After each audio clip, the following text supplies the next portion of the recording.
You want to build that generational wealth. Ooh.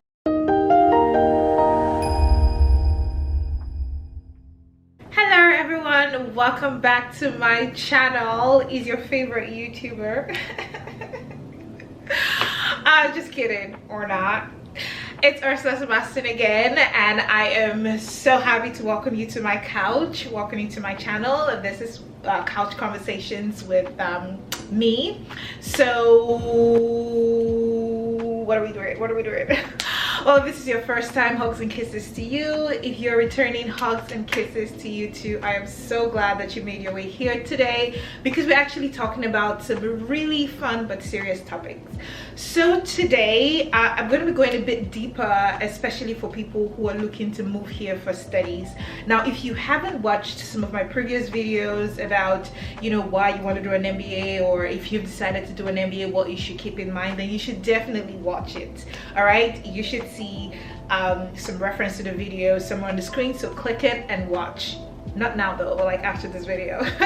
But this video, what we want to talk about is, say you're not interested in an MBA. I mean, there are 1,000 other programs that you might be interested in as postgraduate degree. Say you're not interested in an MBA. What then? What should I be looking at? What should I be interested in? Then this is the video for you. Sit back, relax, sip on a cup of tea, bubble tea, whichever it is your flavor, wine. I know it's like 5 o'clock somewhere in the world, so enjoy. No judgment here, okay? Get whatever tickles your fancy and sit, relax, and let's have fun as we talk about the issue today. Like I said, we're talking about other programs that international students might be interested in applying to, apart from the conventional MBA or MSc, right? And so that's what we're going to be talking about today. But first, I should put a disclaimer here that this video isn't really for people who are just looking to migrate. All right, if you're just looking to just move to Canada, then you should be thinking about like the PR route, because I'm really not of the opinion that you absolutely have to go through the student visa route to get into Canada and then, you know, settle here. You can do the provincial nominations, you can do PR applications. There are a lot of other streams that you can go through to be able to access information. So yes, if your goal is to immigrate here, then you can do that through other paths. Honestly, that's a whole other topic for a whole other video. This video is really if you're interested in growing your skill set, you want to go back to school, you want to increase your earning power, but really going back to school is that channel or that funnel that you want to use to get to that point. So if that's your core purpose, then yes, you're in the right place and we're having the right conversation. So now you want to pick a program, but it should stay away from programs that are like 3 weeks long or 4 weeks or 4 months, literally under 6 months, because some programs that are under 6 months, you don't necessarily need to apply for a student visa for some of those programs. And I think the detrimental thing about some of these programs is, especially if you also want to stay back and work, you wouldn't really have the flexibility of getting like a long-term work visa or work permit rather.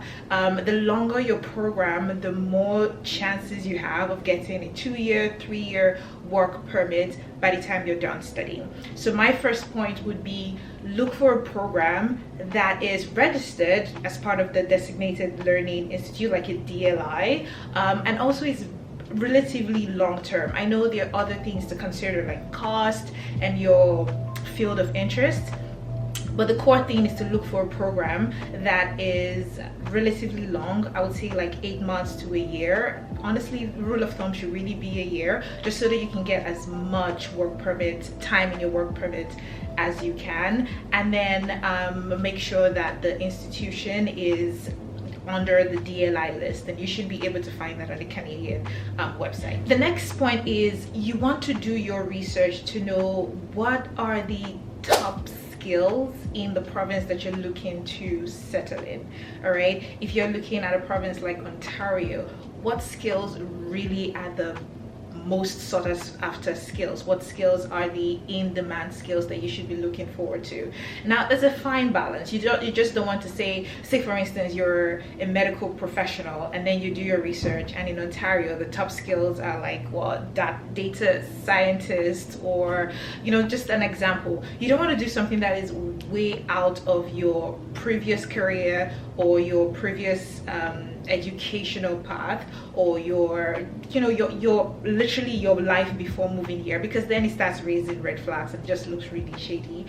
Except you're doing like a course that allows you to switch careers, something like that, then that's fine. But when you're picking a course, you want to look for courses that align with your previous career, but also align with skills that are in demand in that time, in that province, and then look for programs that fit that.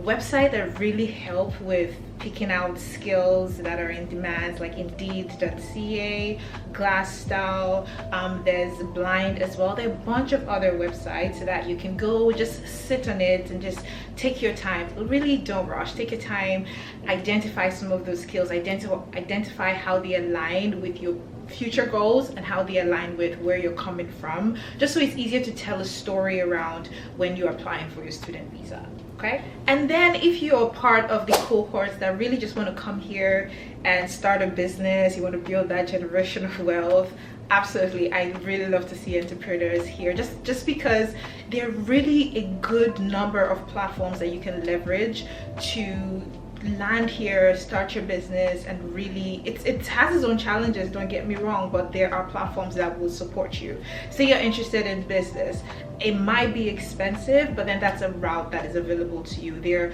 business accelerators that you can sign up to. There's Mars, there's Velocity, I think a bunch of them that you can, and then there's even one that was part of my University of Toronto, so it's called the CDL, the Creative Development Lab. Like, there are lots of business accelerators that you can sign on to, learn, and then apply all the things that you've learned to then start up your business. And it's also great because it gives you that I use seamless very carefully now, but it gives you like a seamless path into like a PR, because there's a startup visa that you can apply for, right, as part of that. So that's also another option. And then there are specialized programs like the engineering programs, nursing, doctors. Those ones, I mean, if you're a doctor in your previous life, you want to continue being a doctor, those are like literally straightforward. You just go and then go to those specific programs.